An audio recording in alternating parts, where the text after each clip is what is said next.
Allahu Akbar, Allahu Akbar, Allahu Akbar, Allahu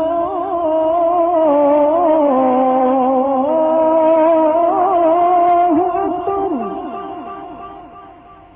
5 times a day, every day, over 1 billion Muslims bow down and recite a prayer to Allah, given to them by Muhammad, their prophet.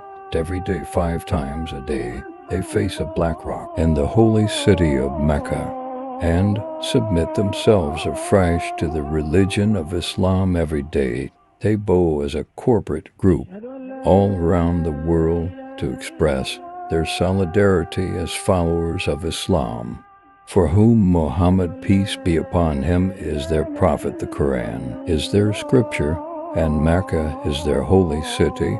However, as archaeological discoveries are beginning to point to a different story, scholars are seriously examining and challenging the facts about the